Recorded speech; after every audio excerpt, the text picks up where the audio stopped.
اعوذ باللہ من الشیطان الرجیم، بسم اللہ الرحمن الرحیم۔ آج صاحب صد کی اجازت سے جرنیلی سڑک کے اوپر رضا علی عابدی صاحب کی مشہور کتاب ہے، اس کے حوالے سے ہم یہ مقالہ پیش کریں گے۔ سب سے پہلے رضا علی عابدی صاحب کا تھوڑا سا تعارف کروا دیں۔ یہ 30 نومبر 1935 کو یو پی میں پیدا ہوئے ہندوستان کے اندر، اور 1950 میں ان کا خاندان ہجرت کر کے کراچی آ گئے، اور اسلامیہ کالج سے میں تعلیم حاصل کی کراچی سے ہی۔ پھر اخباری صحافت کا آغاز انہوں نے 1950 اور 60 کی دہائی میں کیا، خاص طور پر روزنامہ جنگ اور حریت سے وابستہ رہے۔ 1972 میں یہ لندن منتقل ہو گئے اور BBC اردو سروس میں شمولیت اختیار کر لی۔ وہاں جا کر جو ان کا اردو ادب کے ساتھ ان کی جبلت کے اندر جو اردو پائی جا رہی تھی وہ خوب نکلی، اور بین الاقوامی طور پہ انہوں نے اردو کی بہت زیادہ خدمت کی۔ اور سیرمین ان کا جو پروگرام تھا ان کے اردو بولنے کی وجہ سے 1996 سے لے کر 2008 تک یہ BBC میں رہے، اور یہ سیرمین میں ان کا پروگرام مختلف حوالوں سے برصغیر کے حوالے سے چلتا رہا ہے۔ اس میں مشہور کی جو ڈاکومنٹری تھی جرنیلی سڑک، پشاور سے لے کے کلکتہ تک انہوں نے سفر کیا، وہ BBC میں ڈاکومنٹری چلی۔ دریائے سندھ کے کنارے انہوں نے جو تہذیب کے حوالے سے پروگرام کیا شیر دریا کے نام سے، وہ بھی بڑا مشہور ہوا۔ اس کے بعد دیگر پروگرام ان کے جہازی بھائی، ریل کہانی اور کتب خانہ وغیرہ، کتب خانہ پہ بھی انشاءاللہ کریں گے۔ برصغیر پاک و ہند کے پورے جتنے بھی کتب خانے ہیں ان کو انہوں نے BBC کے لیے ڈاکومنٹری بنائی، اور وہ بھی کتابی شکل میں آ گئی۔ تو اس کے علاوہ 30 سے زائد جو ان کے ثقافتی مضامین ہیں، مختلف باقی کتابیں ہیں۔ ان کی ایک اور تخلیق ہے، بڑی خوبصورت کتابیں اپنے آبا کی، اور ایک کتاب کا نام تھوڑی سی تاریخ ہے۔ اس طرح متعدد کتابیں انہوں نے لکھی ہیں۔ اس حوالے سے 2013 میں باولپور اسلامیہ یونیورسٹی نے ان کو اعزازی طور پر PhD کی ڈگری عطا کی سے نوازا ہے، اور باقی علمی ادبی ایوارڈ بھی ان کے کالے کی طرف آتے۔ باقاعدہ یہ تعارف درمیان میں تھا تو میں اس کو پہلے لے آیا۔ جرنیلی سڑک، ہم اس خوش نصیب نسل سے ہیں جنہوں نے 21ویں صدی سے پہلے 20ویں صدی کے آخری اشروں میں اپنی زندگی کے ابتدائی ایام گزارے ہیں، جس کی خوبصورت اور سنہری یادیں ہمارے دل و دماغ میں ہمیشہ معطر رہتی ہیں۔ بلا شبہ وہ دور سہولیات کے حوالے سے کافی مشکل تھا، لیکن قلبی، ذہنی سکون اور فطرتی ہم آہنگی کے حوالے سے ایک بہترین دور تصور کیا جاتا تھا۔ ہمارے گاؤں میں ٹیلی ویژن کم ہی تھے، زیادہ تر گاؤں کے لوگ ریڈیو پر ہی خبریں وغیرہ سنا کرتے تھے، جس میں مشہور پروگرام 8 بجے BBC کا ہوتا تھا وہ سنا جاتا تھا، اور اس کا سیربین پروگرام بڑے شوق کے ساتھ ہم بچپن سے سنا کرتے تھے۔ اس وقت کے جو بوڑھے بزرگ تھے وہ بھی ہمارے گاؤں میں BBC کے پروگرام کو بڑے شوق سے سنا کرتے تھے۔ اس کی شاید یہ وجہ بھی ہے کہ 1947 سے پہلے یہاں لندن والوں کی حکومت تھی، اور ان کا BBC سے اس وقت سے یہاں کے لوگوں کے اوپر، دل و دماغ کے اوپر وہ چھا چکا تھا، جس کے اثرات صدیوں تک رہے، عشروں تک بعد میں رہے۔ پاکستان بننے کے بعد بھی BBC نے اپنی مقبولیت کو برقرار رکھا، اور ہندوستان، پاکستان اور بنگلہ دیش میں ان کا پروگرام مقبولیت کے ساتھ ہی سنا جاتا رہا۔ رضا علی عابدی کا یہ خوبصورت پروگرام، جس میں اس نے پورے GT روڈ کو پشاور سے لے کر کلکتہ تک سفر کیا اور اس کو عوام تک پہنچایا، چنانچہ اس وقت کی اس کاوش کو بعد میں کتابی شکل میں جرنیلی سڑک کے حوالے سے سامنے آئی۔ اب ہم آتے ہیں، یہ مصنف خود ہی اس حوالے سے ابتدا کرتے ہیں کہ میں نے کس طرح یہ کام شروع کیا۔ کہتے ہیں کہ میں نے 1982 میں ہندوستان اور پاکستان کا دورہ کر کے یہ دیکھا تھا کہ ہماری قدیم کتابیں، مخطوطے اور دستاویزیں کہاں کہاں ہیں اور کس حال میں ہیں۔ اس دورے کی بنیاد پر BBC کی اردو سروس میں پروگرام کتب خانہ نشر کیا، جس کی مقبولیت اور سامعین کے اصرار کو دیکھتے ہوئے کتب خانہ کو کتاب کی شکل دے دی گئی۔ پھر دوسرے دورے کا وقت آیا، یہ بات 1985 کی ہے۔ اس وقت سوال یہ اٹھا کہ اس دورے کا عنوان کیا ہو اور کس موضوع پر پروگرامات ترتیب دیے جائیں۔ بہت سے ساتھیوں نے بہت سے عنوان سوچے۔ ایک روز اردو سروس کے اس وقت کے سربراہ ڈیوڈ بیچ یہ تجویز لے کر آئے کہ کیوں نہ پشاور کو کلکتہ سے ملانے والی گرینڈ ٹرنک روڈ کو اپنا موضوع بنایا جائے۔ یہ ایسی جی کو لگنے والی تجویز تھی کہ اس میں اختلاف کی گنجائش ہی نہ رہی۔ اور خود میرا یہ حال ہوا کہ اسی رات شیرشاہ سوری کی تاریخ پڑھ ڈالی اور اگلے چند دنوں میں سارا بنیادی مطالعہ کر لیا، اور جس وقت روانگی کی گھڑی آئی میرا سارا ہوم ورک مکمل تھا۔ جی ٹی روڈ پر میں نے یہ سفر 1985 کے موسم گرما میں شروع کیا۔ اس کتاب میں مشاہدے اسی برس کے ہیں، اسی موسم کے ہیں۔ اس کے بعد اس خطے پر جو کچھ گزری اس میں نے کتاب میں اس کا اضافہ نہیں کیا، کیونکہ وہ سب کو معلوم ہی ہے۔ میرے دیکھتے دیکھتے دنیا سے کیا ہو چکی ہے، یہ کتاب دیکھنے میں ایک سفر نامہ ہے، مگر یہ سفر نامہ ہے کبھی کبھی اس کا تاریخ کی داستانوں میں گم ہوتا بھی نظر آتا ہے، اور یہ تاریخ کی داستان بھی نہیں، یہ کتاب حالیہ دہائیوں میں آنے والی غیر معمولی سماجی تغیر کا مشاہدہ ہے۔ معاشرے کو کن عوامل نے بیک وقت بدل ڈالا، یہ عوامل کا تجزیہ ہے جو نسل برصغیر کی حالیہ تاریخ کو بدل دینے والے حالات کی گواہ ہے۔ یہ اس کی گواہی ہے۔ جو نسل 21ویں صدی میں داخل ہونے کی تیاری کر رہی ہے، کتاب اس نسل کے ذہنی کرب سے عبارت ہے۔ کتاب میں انہی سنجیدہ عبارتوں کو سفرنامے اور داستانوں کے اسلوب میں لکھا گیا ہے۔ رضا علی عابدی اس کتاب کی ابتدا اور پہلا سفر پشاور سے کرتے ہیں، جس کے بارے میں وہ یوں رقم تراز ہیں: کلکتہ تک جرنیلی سڑک کا اپنا 1500 میل کا سفر شروع کرنے کے لیے میں پشاور پہنچا۔ وہاں صبح کی دھند میں ڈوبا ہوا کسی پرانے زمانے کا شہر وہی سویرے سویرے روانہ ہونے والی بسوں کے شور میں دبی ہوئی مرغ کی بانگ اور نئی پیلی دھوپ میں سونے کی طرح چمکتے ہوئے مغلوں اور درانیوں کی مسجدوں کے بلند و قامت مینار۔ مجھے اس جگہ کی تلاش تھی جہاں جرنیلی سڑک شروع ہوتی تھی۔ اس پہلے پتھر کی جستجو تھی جو اس عظیم سڑک کا زیرو پوائنٹ کہلاتا تھا۔ کسی نے مجھے بتایا کہ صدر کے علاقے میں جس جگہ پرانا ڈاک بنگلہ تھا وہاں سڑک کے کنارے ایک بڑا سا سفید پتھر کھڑا نظر آیا کرتا تھا۔ جی ٹی روڈ شاید وہاں سے ہی شروع ہوتی تھی، مگر اب کچھ عرصہ سے وہ پتھر نظر نہیں آتا۔ یہ سن کر میں زیرو پوائنٹ کے پتھر کی تلاش میں نکل کھڑا ہوا جہاں سرکار انگلیشیا کا ڈاک بنگلہ تھا۔ وہاں اب کنکریٹ کی اونچی عمارت کھڑی تھی۔ اس کے سامنے سڑک کے کنارے ایک بڑے سے میل کا پتھر اوندا پڑا تھا، جسے دیکھ کر نالی کے اوپر پھل بنا دیا گیا، اور میں لپک کر اس کے قریب پہنچا اور چھپ کر غور سے دیکھا۔ 1 صدی پرانے اسی پتھر کے سارے نقوش اب مٹ چکے تھے، البتہ اس پر کھودا ہوا ایک بڑا سا گول صفر کا زیرو کا نشان نظر آتا تھا، جیسے وہ پتھر حیرت سے منہ کھولے مجھے دیکھ رہا ہو۔ یہی جرنیلی سڑک کا پہلا پتھر تھا۔ اس میں یوں جھکا ہوا تھا کہ آٹو رکشے والا میرے قریب رک گیا۔ میں نے اپنا تھیلا دوبارہ کندھے پر لادا اور رکھنے والا بولا، چلو گے؟ میں نے کہا ہاں۔ اس نے کہا کہاں چلیں گے؟ میں نے کہا کلکتے۔ یوں یہاں سے یہ سفر شروع ہو گیا۔ وادیوں میں، پہاڑوں میں، سبززاروں اور سپاٹ کھیتوں میں دوڑتی ہوئی یہ سڑک 650 سال پرانی ہو رہی ہے۔ وادی پشاور سے گزر کر دریائے کابل کے ساتھ چلتی ہے اور دریائے سندھ پار کرتی سڑک حسن ابدال پہنچتی ہے، جس کے بارے میں کہتے ہیں کسی زمانے میں دلی اور کابل کے درمیان سب سے دلکش پڑاؤ تھا۔ پھر عظیم الشان شہر ٹیکسلا کی یہ سڑک کے قریب یہ سڑک مارگلہ کی پہاڑی کے کٹاؤ کے قریب پہنچتی ہے، جس میں گزر کر کو ہندوکش سے آنے والے ان گنت کارواں اور قافلے اور لشکر ہندوستان میں اترتے تھے، اور جس کے راستے دولت لوٹ کر لے جانے والے فوجی یہاں سے گزرتے تھے۔ وہاں سے یہ روڈ راول پنڈی کو چھوتی ہے اور شیر شاہ کے قلعہ روہتاس سے بچ کر نکلتی ہوئی یہ سڑک جیلم شہر میں عمارتی لکڑی کے آروں کا شور سنتی گجرات پہنچتی ہے۔ محبوب سے ملنے کی آرزو مندروں کی طرح کچے گڑھے پر تو نہیں، البتہ 100 برس پرانی لکڑی کا ایک پل پر راستہ بناتی پہلوانوں کے شہر گجرانوالا اور جیالوں کے شہر لاہور سے بغلگیر ہوتی ہوئی جرنیلی سڑک پاکستان کو خیر بات کہتی ہوئی امرتسر میں داخل ہوتی ہے، پھر جلندھر اور لدھیانہ جیسے شہروں سے چلتی ہوئی تا حد نگاہ ہرے کھیتوں سے گزرتی نیلے نیلے دریاؤں کو پار کرتی سرہند شریف کے آستانے پر جبین عقیدت دھرتی ہوئی سڑک امبالہ پہنچتی ہے۔ اس کے آگے کرو کشتر کرنال اور پانی پت ہے اور پھر دلی۔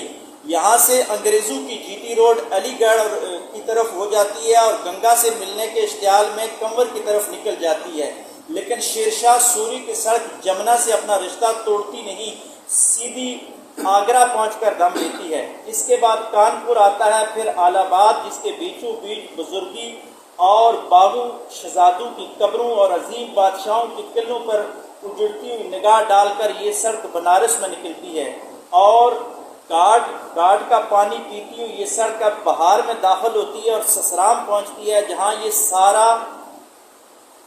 جہاں شیرشاہ سوری کا مہمار خاندان اپنی جاگیر میں ٹھنڈی خاک پر رخسار ٹیکے سو رہا ہے۔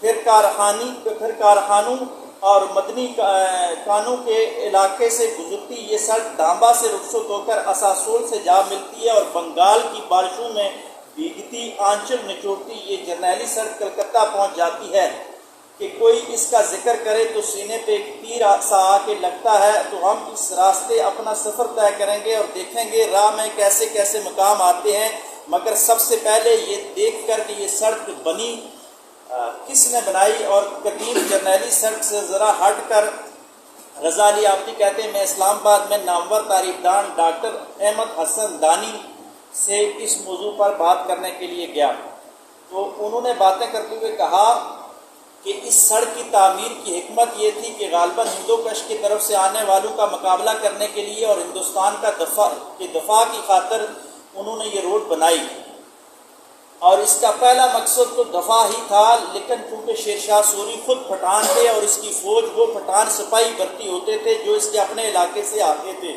تو اس علاقے کو جانے کے لیے گزرگاہ بنانا ضروری تھی، یعنی وہ افغان مسلمان جو کلکتہ تک جاتے تھے ان کے لیے روڈ بنائی گئی، یا یوں کہہ سکتے ہیں کہ یہ مجاہدین اسلام کے لیے روڈ بنائی گئی اگر میں اس کو کہوں تو۔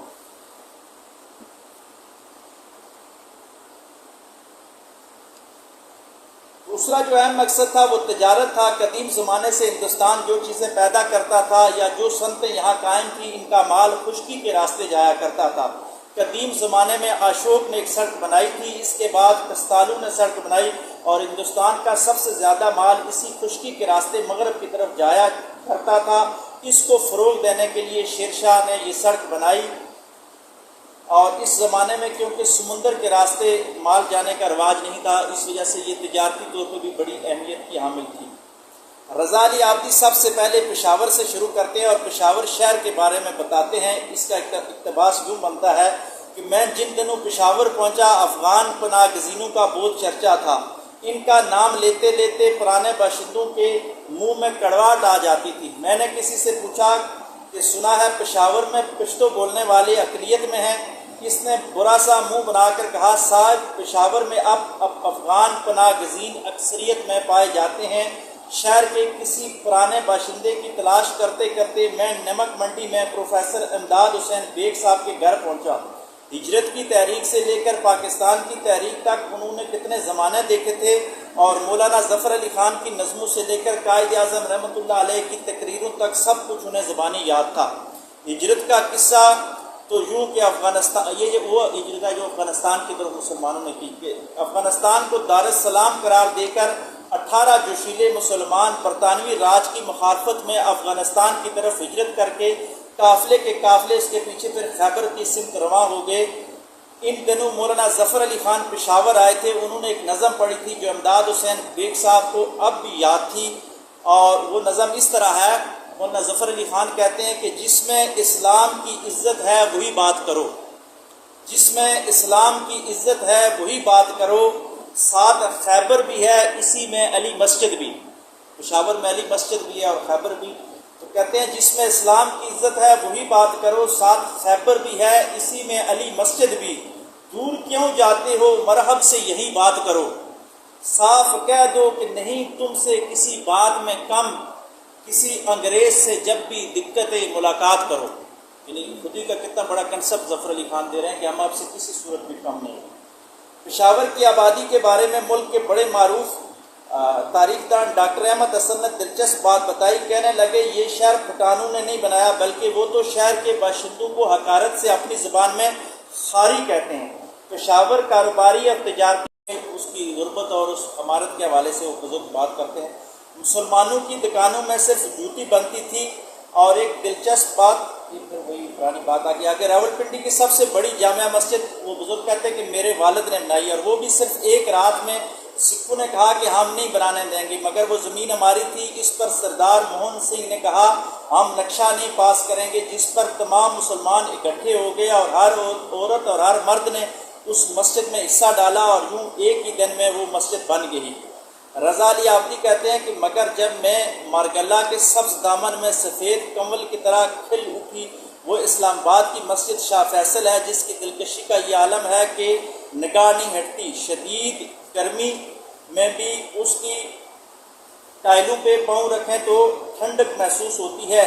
وہ پہاڑوں پر سوکھے جنگل سلگنے لگتے ہیں، اس وقت بھی اس کی حرارت میں کمی ہوتی ہے۔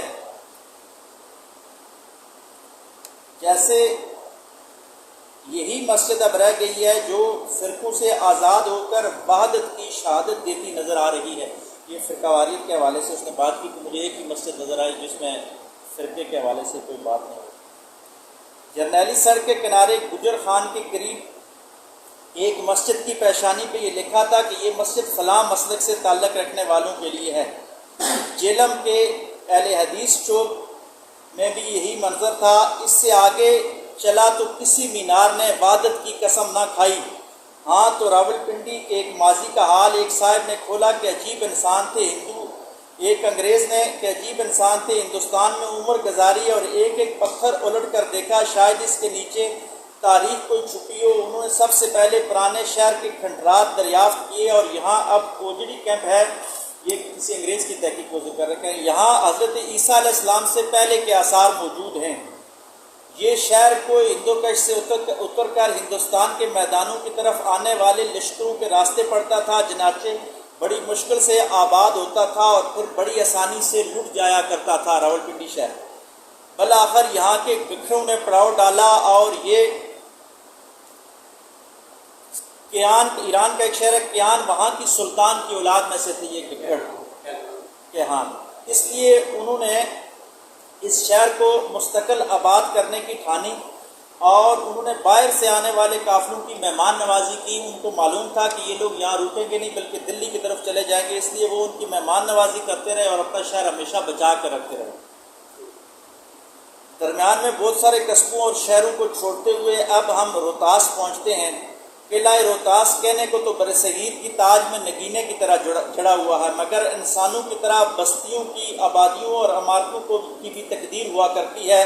روہتاس کی تقدیر میں تنہائی لکھی ہے، کم نگاہی لکھی ہے۔ یہ قلعہ جرنیلی سڑک سے 4-5 کلومیٹر دور ایک بلند ٹیلے پر کھڑا ہے، مگر چپ سادے عظمت رفتہ کا نشان بنے نظر آتا ہے۔ ایک پٹھان بادشاہ نے اس خطہ زمین پر جو فصیل اٹھائی وہ اپنی قدامت کے باعث نہیں بلکہ دوسروں کی بے توجہی کے سبب یوں جھکی جا رہی ہے کہ اب گری یا کب گری۔ یہ 4-5 کلومیٹر کے حوالہ کا وہ ذکر کر رہا ہے کہ جی ٹی روڈ جب انگریز نے بنائی تو انہوں نے قلعہ روہتاس سے ہٹا کر اس کو دینے کی طرف لے گئے ہیں، تو قلعہ روہتاس ہٹ گیا۔ یا اس کو کہنے کا مقصد یہ ہے کہ شاید انگریز نے شیر شاہ سوری سے بدلہ لینے کی بھی کوشش کی ہو کہ اس کی جو عظیم ثقافت ہے مسلمانوں کی اس سے ہٹا کر شہر، ورنہ جو پرانی جی ٹی روڈ تھی وہ قلعہ روہتاس کے بالکل سامنے سے گزرا کرتی تھی، جس کی وجہ سے اس قلعے کی ایک تاریخ تھی مسلمانوں کے حوالے سے۔ شیر شاہ کی شاعر اعظم پاکستان میں جیلم کے قریب اسی قلعہ روہتاس کے پہلو سے لگی ہوا کرتی تھی۔ رات دن سینکڑوں ہزاروں قافلے اور کاروائی ادھر سے گزرا کرتے تھے، مگر بعد میں انگریزوں نے اس سڑک کو ندی نالوں کو اس علاقے سے ہٹا کر 5 میل دور دینا کے قریب بنا دیا۔ قلعہ روہتاس بننے کی داستان بھی بڑی دلچسپ ہے، جس کے پچھلی دفعہ شہزاد صاحب نے تذکرہ کیا تو اسی پہ یہ بات چلی اور آج یہ مطالعہ آ گیا۔ جیلم سے 16 کلومیٹر شمال مغرب میں قلعہ روہتاس شیر شاہ سوری نے اس وقت بنایا جب ہمایوں ہندوستان چھوڑ کر جا چکا تھا اور شیر شاہ کی حکمرانی بنگال، بہار، آگرہ، دلی، ملتان اور لاہور تک پھیلی ہوئی تھی۔ جیلم اور راول پنڈی کے علاقے تک بھی اس کی حکمرانی تھی، مگر یہاں کا معاملہ مختلف تھا۔ اس سارے علاقے میں گکھڑ آباد تھے جو ہمایوں کے دوست جانے جاتے تھے، لہٰذا شیر شاہ سوری ان کو اپنا دشمن سمجھتا تھا۔ اس نے یہاں قلعہ بنانے کی حکمت عملی اپنائی۔ شیر شاہ سوری نے کہا کہ میں تمہارے سینے میں ایک ایسی میخ ٹھوکوں گا جسے قیامت تک کوئی نہیں نکال سکے گا۔ یہ قلعہ روہتاس کے بارے میں پنڈی کے بکوں کو اس نے کہا۔ اس کے بعد شیر شاہ سوری نے اپنے وزیر مال، یہ ٹوڈل نام آتا ہے شاید، ٹوڈل مال، اس کو حکم دیا کہ اس سرزمین کے بیچوں بیچ ایک عظیم الشان قلعہ تعمیر کیا جائے۔ بکھرو نے اعلان کر دیا کہ کوئی بھی شخص یہاں مزدوری نہیں کرے گا، پھر دیکھتے ہیں قلعہ کیسے بنتا ہے۔ تمام کاریگروں نے ہڑتال کر دی، کوئی آدمی نہیں گیا۔ سرداروں کے اس حکم کی وجہ سے بادشاہ کو جب یہ معلوم ہوا تو اس نے اپنے وزیر کو کہا کہ اتنا زیادہ پیسہ دیا ہے، تمہیں کسی بھی قیمت پر یہ قلعہ بننا چاہیے، خزانے سے رقم نکالو جتنی چاہے، مجھے پرواہ نہیں۔ بادشاہ کا حکم ملتے ہی تمام علاقے میں اعلان کر دیا کہ ہر پتھر لانے والے کو ہر پتھر کے بدلے 1 اشرفی دی جائے گی۔ یہ اعلان ہونا تھا کہ چاروں جانب سے لوگ پتھر لاد لاد کر لانا شروع ہو گئے، اشرفیاں بٹنے لگ گئی۔ اب تو مزدوروں کی ایسی یرغار ہوئی کہ ایک پتھر کا معاوضہ گھٹتے گھٹتے 1 دام اور پھر 10 ٹکے اور بالآخر صرف 1 بیلولی رہ گیا۔ بیلولی شاید ملوں کی کوئی کرنسی تھی، غنی یا تیلا۔ تو یوں یہ عمارت غالباً اتوار 25 مئی 1842 کو مکمل تیار ہو گئی، اس دن تیار ہو گئی، اور اس کی تعمیر میں اس وقت جو خرچہ آیا وہ 24 کروڑ 15 لاکھ 5,002 دام تھا۔ جو مغلوں کی کرنسی، اتنا عظیم الشان یہ قلعہ بنایا گیا، اتنا مہنگا، لیکن یہاں ایک تاریخ بتاتی ہے کہ پیسے کے زور سے ہر دور میں کچھ بھی کیا جا سکتا ہے۔ قلعہ روہتاس کی عجیب بات ہے کہ اس کے اندر اور اس کے پاس پہنچتے ہوئے بزرگوں کی بہت سی قبریں ہیں۔ سید کمال چشتی، سید جمال چشتی، نور چشتی، شہید مردان، مراد علی شاہ، سید حسین شاہ ستار، ناصر الدین شاہ شہید وغیرہ سب یہاں ہی آرام فرما رہے ہیں۔ یہ بزرگ کون تھے، کب اور کہاں سے ہندوستان کے دور دراز علاقوں سے چل کر یہاں کیوں پہنچے؟ کہیں یوں تو نہیں تھا کہ جس طرح یہ علاقہ 1000 برس سے جوگیوں کا مرکز رہا، اسی طرح یہ تصوف کا مرکز بھی رہا۔ تاریخ خاموش ہے، لوگ بول رہے تھے، دور دراز سے بیمار یہاں آتے ہیں اور شفا یابی کے لیے منتے ہیں، یہاں نمک رکھ جاتے ہیں۔ نمک کا اس علاقے سے گہرا تعلق ہے، کھیوڑا کے نمک کے کان اسی علاقے میں ہے، اور سکندر اعظم جب یہاں آیا تو اس سے نمک کی کانوں کا علم ہوا۔ اس وقت بھی یہاں جوگیوں کا پڑاؤ ہی تھا۔ اب قلعہ جوگیاں بہت مشہور ہے جی، اسی سے آگے درمیان میں بہت سارے شہر چھوڑ رہا ہوں، پھر لاہور پہنچتے ہیں۔ لاہور کے بارے میں رضا علی آبدی فرماتے ہیں کہ لاہور والے زندہ دلان پنجاب کہلاتے ہیں۔ اس خطاب میں کوئی شک نہیں ہو سکتا، یہ خطاب لاہور والوں کو سب سے بڑے زندہ دل انسان سر سید احمد خان نے دیا تھا۔ یہ بات 1848 کی ہے، اور اس کو 101 سال کے بعد میں نے لاہور دیکھا تو ویسا ہی زندہ دل پایا۔ زندگی کو ایسا جی کھول کر کسی نے برتا ہوگا، جب دوسری بستیوں کا یہ حال ہے کہ دیکھ کر دل ڈہ جاتا ہے۔ لاہور ایسا جیتا جاگتا نگر ہے جہاں لوگ اجڑے پھر آباد ہو گئے۔ شام ہوئی تو لوگ گھروں سے باہر آ گئے، وہ بھی سرشاری کے عالم میں۔ لوگ کھا رہے ہیں، پی رہے ہیں، باغوں کو جا رہے ہیں، سواریوں میں بیٹھے مصوری کر رہے، ساز بجا رہے، ناٹک ہو رہا، موسیقی کی محفلیں سجی، علمی مباحثے ہو رہے، کتابیں پڑھی جا رہی۔ یہی لاہور والے تو ہیں کہ ادھر بارش کا پہلا چھینٹا پڑا تو یہ ٹانگوں میں لد پھر کر شالامار یا جہانگیر کے مقبرے یا باغ جناح کی طرف چل پڑے۔ ساتھ میں کھانوں سے بھرے برتن ہیں، آموں سے بھری پیٹیاں، اور صرف یہی نہیں، ان کے ساتھ طبلے بھی ہیں، ہارمونیم بھی ہے، اور باغ میں ہر طرف ٹولیاں بیٹھی ہیں، لوگ گا رہے ہیں، کھیل رہے ہیں، کھانے پر چھپٹا چھپٹی ہو رہی ہے، شاخوں پر جھولے ڈالے جا رہے ہیں۔ لطف یہ ہے کہ پوری بارش کا انتظار بھی نہیں کیا، ایک ذرا سے چھینٹے پر پورا لاہور گھروں سے باہر نکل آیا۔ لاہوریوں کی زندہ دلی کی وہ تصویر لے رہا ہوں۔ اب رضا علی آبدی لاہور سے جی ٹی روڈ کا سفر ختم کر کے جب ہندوستان میں داخل ہوئے تو اس کے بارے میں یوں رقم دراز ہے۔ میرا پاکستان کا سفر ختم ہونے کو آیا، جی ٹی روڈ کے آخری ٹکڑے پر سفر کرتا ہوا میں ہندوستان اور پاکستان کی سرحد تک پہنچا۔ شالامار باغ سے لے کر جلو موڑ تک جو بستیاں ہیں، ان کی دیواروں پر پچھلی جنگ کی گولیاں اب تک پیوست ہیں۔ راہ میں جو کھیت اور میدان تھے، ان میں میرے چشم تصور نے گرد کے بادل اڑائے۔ ٹینک اور ان کے پیچھے رفلیں اٹھائے ہوئے وہ فوجی ابھی بھی مجھے نظر آ رہے تھے۔ یہ 1965 کی جنگ کا وہ نقشہ کھینچ رہا کہ سارے علاقے میں ہندوستان کی فوج کیسے داخل ہو۔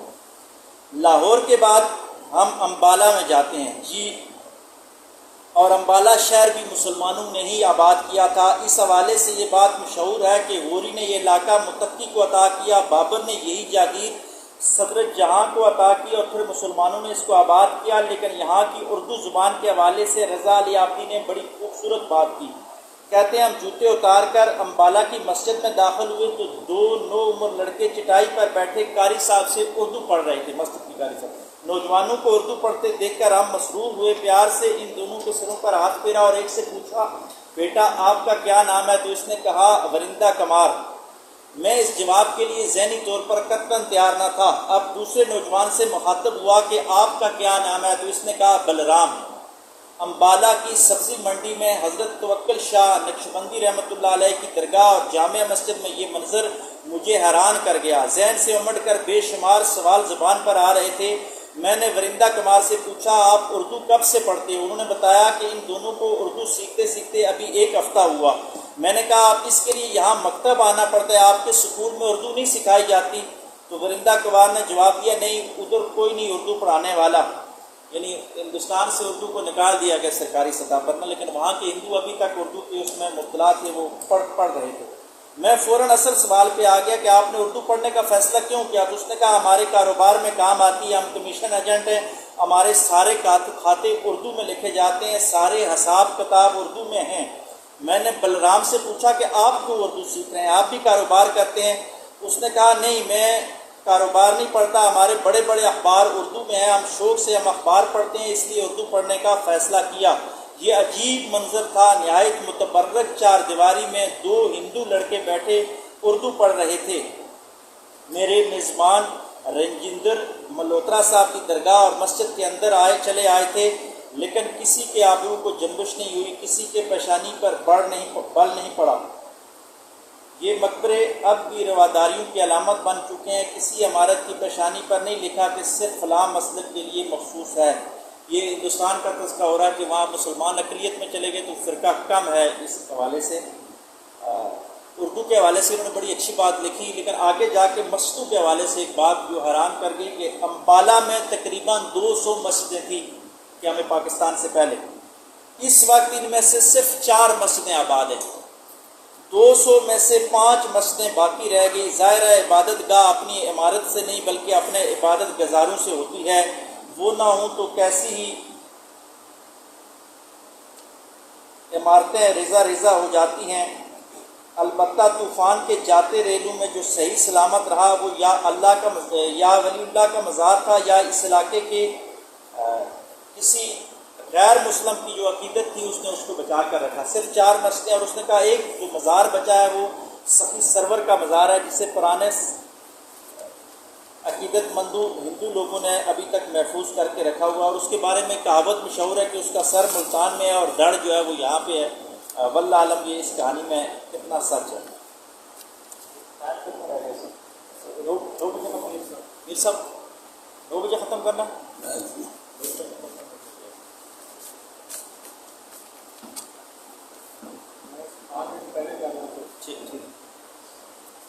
مسجدوں کے اجڑنے اور دوبارہ آباد ہونے کی بہت سی کہانیاں ہیں، مگر امبالہ کے کینٹ کی جامع مسجد کا حال سب سے جدا ہے۔ تقسیم ہند سے پہلے یہ مشرقی پنجاب کی نئی مسجدوں میں سب سے بڑی عالی شان مسجد تھی۔ وقت کے جھونکوں میں اس کا چراغ بجھا اور یہ تاریکی میں ڈوب گئی۔ اس کی باقی داستان قاری اسماعیل صاحب نے یوں سنائی جو اس وقت اس مسجد کے امام تھے۔ وہ کہتے ہیں کہ 1957 میں انڈو پاک مشاعرہ تھا، قتیل شفائی طفیل ہوشیارپوری اس مشاعرے میں آئے، مجھے اچھی طرح یاد ہے۔ تو اس جامع مسجد کے سامنے ایک ہندو شاعر رام تمنا رہتے تھے، بڑے بزرگ شاعر تھے اور پاکستان کے مشہور شاعر وقار امبالوی صاحب کے خاص دوستوں میں تھے۔ مشاعرہ ختم ہونے کے بعد تقریباً 3 بجے رات ہم سب رام سے جدا ہے۔ تقسیم ہند سے پہلے یہ مشرقی پنجاب کی نئی مسجدوں میں سب سے بڑی عالی شان مسجد تھی۔ وقت کے جھونکوں میں اس کا چراغ بجھا اور یہ تاریکی میں ڈوب گئی۔ اس کی باقی داستان قاری اسماعیل صاحب نے یوں سنائی جو اس وقت اس مسجد کے امام تھے۔ وہ کہتے ہیں کہ 1957 میں انڈو پاک مشاعرہ تھا، قتیل شفائی طفیل ہوشیارپوری اس مشاعرے میں آئے، مجھے اچھی طرح یاد ہے۔ تو اس جامع مسجد کے سامنے ایک ہندو شاعر رام تمنا رہتے تھے، بڑے بزرگ شاعر تھے اور پاکستان کے مشہور شاعر وقار امبالوی صاحب کے خاص دوستوں میں تھے۔ مشاعرہ ختم ہونے کے بعد تقریباً 3 بجے رات ہم سب رام کشن تمنا صاحب کے یہاں آئے اور وہاں ہندوستان اور پاکستان کے سارے ہی بڑے شاعر موجود تھے. تو 3 بجے کے قریب مجھے محسوس ہوا کہ جس عمارت کی پشت پر ہم کھڑے ہیں یہ مسجد معلوم ہوتی ہے. تو میں نے رام کشن سے پوچھا یہ کیا عمارت ہے؟ انہوں نے ایک گزارش سن لیں، آگے جو کنٹینیو کریں نا، آپ کے پاس 15 منٹ ہے، تو شہر سٹی ٹو سٹی، بڑے بڑے شہر، جی ٹھیک تاکہ ہمیں کلکتہ تک پہنچا دیں. ٹھیک ورنہ اگر تفسیر ہوگی تو رستے میں رہ جائے. صحیح. میں نے رام کشن سے پوچھا یہ کیا عمارت ہے؟ انہوں نے کہا یہ مسجد ہے اور بڑی آباد مسجد تھی، یہاں ہزاروں مسلمان نماز پڑھنے آتے تھے. ہم بڑے خوش تھے، لیکن اب اس کی بڑی بے حرمتی ہو رہی ہے، اس میں لوگوں کی رہائشیں ہیں. اور یہ باتیں سن کر میرے دل پر چوٹ سی لگی، اور خدا شاہد ہے کہ میں نے اپنے دوستوں طفیل الشیاطوری، قتیل شفائی اور سب سے کہا کہ آؤ خدا سے دعا کریں. یہ تہجد کا وقت ہے، دعاؤں کی قبولیت کا وقت ہے. ہم اس وقت دعا کریں کہ یہ مسجد جو ہے اس میں خدا ہماری زندگی میں ایک ایسا موقع دے کہ ہم اس میں نماز پڑھ سکیں. خدا کی شان دیکھیں کہ وہ دعا جو اس رات کی گئی وہ قبول ہو گئی. میں نے جتنا مانگا اس سے زیادہ ملا، یعنی میں نے صرف ایک دفعہ نماز پڑھنے کے لیے دعا مانگی، لیکن کیا ہوا، پنجاب وقف بورڈ کی طرف سے امبالہ کا خطیب مجھے یہاں پہ مقرر کر دیا گیا. میں اس کو مختصر کرتا ہوں. وہ یہ کہتا ہے کہ اسی مسجد کے اندر مشاعرہ ہو رہا ہے. تو بعد میں رات کے 3 بجے محسوس ہوا کہ یہ عمارت، انہوں نے کہا کہ یہ مسجد تھی پرانی. تو اس وقت ان کو احساس ہوا، انہوں نے دعا مانگی. بعد میں لمبی تفصیل ہے، وہ کہتے ہیں میں نے جا کے وقف بورڈ میں مقدمہ کیا اور میں جیت گیا، اور صرف ایک مسجد جو امبالہ کی 4 مسجدوں میں سے ایک انہوں نے باغزال کروائی. اور یہ ہر طرف ہوتا ہے. میں نے پاکستان میں بھی دیکھا ہے کہ جو ان کے عبادت گاہیں تھیں ان پہ لوگوں نے رہائشیں بنا دی. ہماری مری کے اندر میاں والی کے ایک تحصیلدار صاحب تھے، نائب تحصیلدار عبد الرحمان ان کا نام تھا. تو انہوں نے مری میں جو گردوارہ تھا سکھوں کا، وہ اپنا نام کروا کے وہاں پہ انہوں نے رہائش بنا لی تھی. تو مندروں کے اندر، اور ابھی وہ تحصیلدار صاحب ریٹائر ہو گئے، لیکن بہرحال رہائش ان کی فیملی کے پاس ہے. اب بہت سارے شہروں کو چھوڑتے ہوئے ہم دلی میں پہنچ جاتے ہیں، اور دلی میں رضا علی عابدی جامعہ مسجد جانے کی جو بات کر رہے ہیں، میں اس کا ذکر کہتا ہوں. کہتے ہیں مجھے جامعہ مسجد جانا تھا، میں نے بس پر جانے کا ہی فیصلہ کیا. وہی ٹاٹا کی لوہے والی بسیں جن پر ٹکٹ دینے کے لیے کنڈکٹر کے پاس جانا پڑتا تھا. مختصر کرتے ہیں جی. خیر، وہ کہتے ہیں کہ میں مسجد میں پہنچا تو پاکستانیوں کی طرف سے بہت ساری فرمائشیں تھیں. کسی نے کہا کہ کرتے شلوار کا کپڑا لے آنا، کسی نے کہا کہ دوپٹوں کی ململ وہاں سے اچھی ملتی ہے وہ لے آئیے گا. خیر، حیرت اس کو اس وقت ہوئی. کہتے ہیں کہ جس وقت میں چیزیں لینے گیا تو دکاندار سے میں نے کہا کہ سب سے اچھا کپڑا دکھائیے. تو وہ اندر سے کپڑا لے آیا. کہتے ہیں یہ لے جی، یہ پاکستان سے آیا، سب سے اچھا کپڑا ہے. تو کہتا ہے ہمیں ساتھ سے کمتری میں تھے. اس زمانے میں کاٹن بنتا تھا. جی. اور بڑی حیرت بات ہے. کہتا ہے وہاں پہ، میں مختصری کر رہا ہوں، وہ کہتا ہے کہ میں نے اس دکاندار سے پوچھا، اس وقت مسلمان بہت اوپر تھے، ضیاء کا دور ہے یہ. کہتا ہے اس نے کہا یہاں جو پاکستانی آتے ہیں یہاں ہمیں بڑا کم ظرف سمجھتے ہیں، اور ہر پاکستانی اپنے آپ کو جنرل ضیاء اللہ کی طرح ایک سپریم آدمی سمجھتا ہے. یعنی دیکھیں جب لیڈر آپ مضبوط ہوں گے جہادی طور پر تو وہاں اس کا اثرات پڑتے ہیں. تو کہتے ہیں کہ یار پاکستانیوں کو کہیں کہ اتنی بھی ہماری تصدیق نہ کریں، وہاں کے مسلمان کہہ رہے ہیں. یعنی اس وقت کی حالت ہے. ابھی بھی اللہ کا شکر ہے پھر بحال ہوگی. لوگ کہتے ہیں کہ ہمایوں کو شکست دے کر جب شیر شاہ دلی میں داخل ہوا تو ایک بوڑھی عورت نے کہا کہ آخر دلی کو اس کا دولہا مل گیا. شیر شاہ نے آئینے میں اپنی شکل اسی دن دیکھی تو اس کی داڑھی میں سفید بال آ گئے. اس نے سوچا ہوگا کہ ابھی کرنے کے بہت سارے کام ہیں. چنانچہ یہ آدمی ہندوستان کی تعمیر میں جت گیا، اور صرف 5 برس کی حکمرانی میں اس نے اتنا کام کیا کہ عقل حیران رہ گئی. سڑکیں، سرائیں، کنویں، مسجدیں اور زمین کے حوالے سے کام، کاشتکاری، ڈاک، تعلیم، کرنسی، صحت عامہ، یہ سب جو ہے شیر شاہ سوری نے 5 سال کے عرصے میں ہندوستان کے اندر ایسے فلاحی کام کیے ہیں. اب تھوڑا سا دلی کے بگڑنے کے حوالے سے انجم ترقی اردو ہند کے محتمم خلیق انجم کو ساتھ لے کر میں فیروز شاہ کوٹلہ سے ہمایوں کی مقبرے کی طرف اس سڑک پر چلے جس میں تاریخ کے کتنے ہی قافلے چلتے گئے. وقت کی دھند میں گم ہوتے کوٹلہ کے قریب شیر شاہ کے شہر کا پہلا دروازہ ملا. لال دروازہ، کابلی دروازہ، خونی دروازہ، اور پھر پرانے قلعے کے سامنے اس شہر کی جنوبی دروازہ ملا. نہایت بلند، نہایت پرشکوہ عمارت. اس دروازے سے نکل کر ایک سڑک کے جانب ایک خستہ حال برج اور خمیدہ دیواریں، چھپ کی زبان ہزاروں سال کی مسلمانوں کی داستانیں سنا رہی تھی۔ خلیق انجم نے کچھ باتیں کی جو ذرا یہی تھی کہ یہ شیرشاہ سوری کا بنایا ہوا ہے، اور یہ فصیل بھی غالباً شیرشاہ نے بنائی، کیونکہ شیرشاہ کے مرنے کے بعد اس کے بیٹے اسلام شاہ نے اس فصیل کو پورا کیا، اور پھر جیسا کہ آپ جانتے ہیں کہ کئی شہر آباد ہوئے، یہ فصیل ضائع ہو گئی۔ سوچ رہا تھا کہ شیرشاہ نے اپنے شہر کے گرد جو زبردست فصیل اٹھائی، اس کا سارا ملبہ، اس کی ساری پتھر کہاں گئے؟ کتابوں میں لکھا ہے کہ بعد میں جب شاہ جہاں نے اپنا دلی آباد کیا، شاہ جہاں آباد بسایا، تو اس کے مزدور یہاں سے پتھر اٹھا کر وہاں لے گئے۔ اس پر دل نے ایک اور سوال پوچھا کہ شاہ جہاں اگر شیرشاہ کی دیواروں کے پتھر لے گیا تو خود شیرشاہ اپنی دیواروں کے پتھر کہاں سے لایا ہوگا؟ کتابوں میں لکھا ہے کہ اس نے قریبی فیروز شاہ کوٹلا کی شاندار فصیل کو ڈھا کر اپنا شہر آباد کیا تھا، یعنی ہر بادشاہ دوسروں کے پتھر ہی اٹھا لاتا رہا۔ تو کہتے ہیں کہ دلی 7 مرتبہ بسی اور 7 مرتبہ اجڑی، اور درجن سے زیادہ حکومتوں نے اس کو اپنا پایا تخت بنایا۔ اس کی ساری آبادیاں جمنا کے مغربی کنارے تھی۔ یہیں پہلے وہ شہر بسا جس کا نام اندر پت تھا، اور بعد میں سونی پت اور پانی پت ہو گیا۔ انہی پتوں کی خاطر حضرت عیسیٰ علیہ السلام سے 1000 سال پہلے یہاں مہابھارت کی جنگ لڑی گئی تھی۔ اس سارے سفر کے حوالے سے ایک دلچسپ بات رضا علی آبدی کہتے ہیں کہ پشاور سے آگرہ تک جرنیلی سڑک پر زبان، ادب، روایات، پہناوے، رسم و رواج سب کچھ بدل جاتا ہے، مگر اس 1500 میل لمبے راستے میں گنے کا رس کہیں بھی نہیں بدلا۔ پورے 1500 میل میں آپ کو ہر جگہ ایک ہی ذائقے کے ساتھ ملتا چلا گیا۔ بہت سارے شہروں کو چھوڑ کر ہم آگرہ کی طرف آتے ہیں۔ آگرہ الہ آباد کے حوالے سے، آگرہ کو ہم نے چھوڑ دیا، ہم الہ آباد کے حوالے سے صرف اس کے تعلیمی حوالے سے ذکر کرتے ہیں۔ رضا علی آبدی کہتے ہیں کہ الہ آباد یونیورسٹی کا الہ آباد یونیورسٹی کا کتب خانہ حیرت انگیز ہے۔ اس میں کتابوں کا اتنا پرانا ذخیرہ جمع ہے کہ شاید ہی وہاں کوئی نایاب کتب نہ ہو، اور یہ سر سید احمد خان کی جو اپنی لائبریری تھی، ان کی ساری کتابیں بھی جو الہ آباد کو اس کی لائبریری کو دے دی، اور وہاں پہ اقبال شہر کی جو اسامی ہے وہ اس وقت خالی پائی جا رہی ہے، اس کا ذکر یہ بڑے ہی کرب کے ساتھ کر رہے ہیں۔ اور پروفیسر عقیل رضوی الہ آباد کے حوالے سے لکھتے ہیں کہ یہاں خانقاہیں اور دائرے بہت ہیں، صوفیوں کے دائرے آج بھی قائم ہیں کسی نہ کسی شکل میں گہوارے کے قریب۔ اب آگے مختصر کرتے ہوئے پھر آگے چلتے ہیں، بنارس چلتے ہیں۔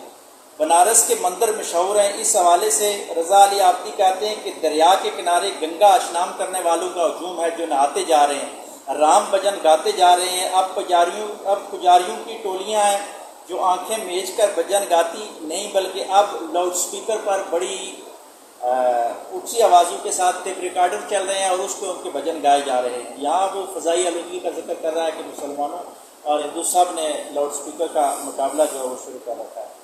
بنارس کا پرانا نام جو تھا دارنسی تھا۔ بنارس کا نام بدل کر کچھ عرصے کے لیے مسلمانوں نے محمود آباد بھی رکھا، لیکن نہ یہ دارنسی رہا اور نہ محمود آباد، بلکہ بنارس ہی رہا۔ بعد میں ہندو کی حکومت نے اس کا نام سرکاری طور پر پھر دارنسی ہی رکھا، لیکن بس کنڈکٹر سے لے کر پوسٹ ماسٹر تک سب اس کو بنارس ہی کہتے ہیں۔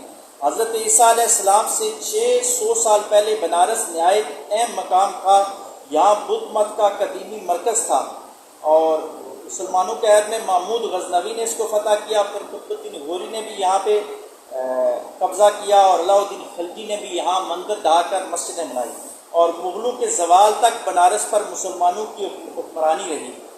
اور یہاں پہ جو خوبصورت بات وہ کہتا ہے کہ سب گھاٹوں اور مندروں میں سب سے جو اونچی مسجد نظر آتی ہے، بنارس کو ویسے بھی مندروں کا شہر کہتے ہیں اورنگزیب عالمگیر کی مسجد نظر آتی ہے، جس کا مینار اب بھی سب سے زیادہ بلند ہے۔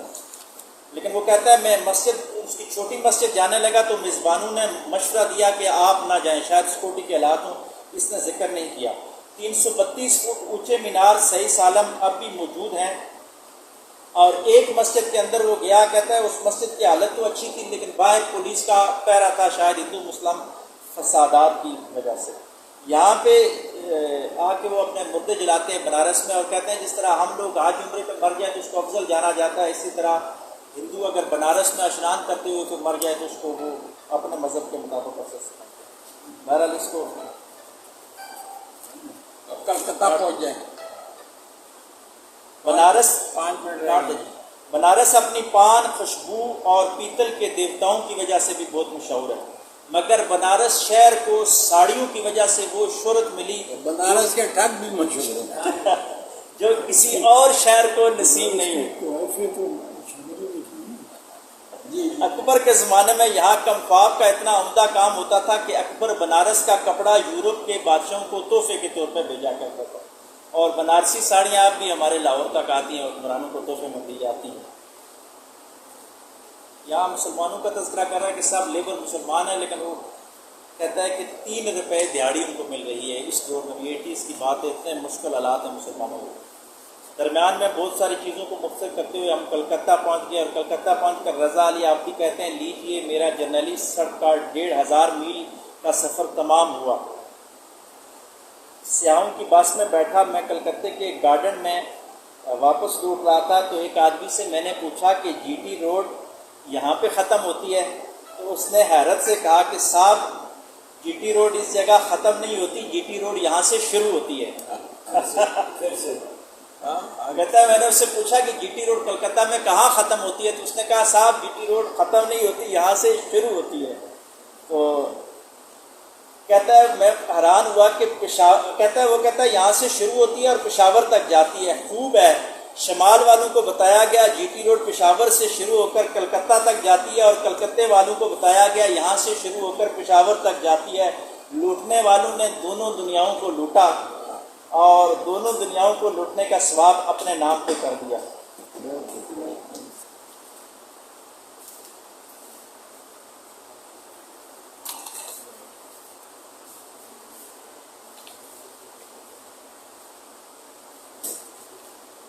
آخر میں رضا علی آبدی اس پورے سفر کو سمیٹتے ہوئے یوں رقم تراز ہیں کہ کوئی مجھ سے پوچھے کہ احساس اور شعور کے اس سارے تجربے کو ایک جملے میں کیوں کر بیان کیا جا سکتا ہے، تو میں کہوں گا کہ پشاور سے کلکتہ تک مختلف تہذیبیں، زبانیں جدا، مگر بات یہ ہے کہ پرانی نسل کو گزرے ہوئے کل کی یاد ستا رہی ہے اور نئی نسل کو آنے والے کل کی خبر نہ ہے. دونوں نسلیں ایک دوسرے سے دور ہوتی جا رہی ہیں. اس کو گے دنوں کے دکھڑے اس کی سمجھ سے بالاتر ہیں. اس کی کھلی فضا میں بےہو نوک جوک کا زمانہ ختم ہو گیا ہے. ذہن کے دریچے کھل چکے ہیں. جس کے راستے دنیا بھر کا ادب ایک زمانہ کتاب کے شکل میں آتا تھا، اب ریڈیو اور ٹیلی ویژن کے ذریعے ایک نظریات کا سیلاب امڑ آیا ہے. اور بڑی وہ بات کہہ رہا ہے کہ پاکستان میں دولت برس رہی ہے. یہ اس وقت کی بات ہے جب افغان وار چل رہی تھی.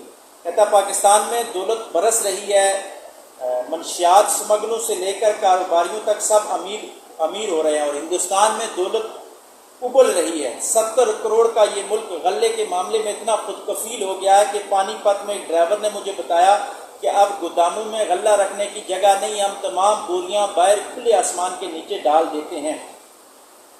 لیکن اس سب کے حوالے سے وہ آخر میں یہی مجھ کہتا ہے کہ انسانوں کی جو حالت ہے نہ انڈیا میں بدلی ہے اور نہ پاکستان میں بدلی ہے. دونوں کی ملک حالات تو ٹھیک ہوئے ہیں، حکومتوں کے اس وقت حالات ٹھیک تھے، لیکن سارے کے سارے لوگ ہی غریب ہی ہیں. اور تعلیم کے حوالے سے بس جی ختم. میں ختم کر کے جی صرف نظام تعلیم کے اوپر کہتا تعلیم کے حوالے سے ایک بڑی حیرت کی بات میں نے پورے انڈیا اور پاکستان میں دیکھی کہ قومی زبان ہندی اور اردو ہے، لیکن کسی کو بھی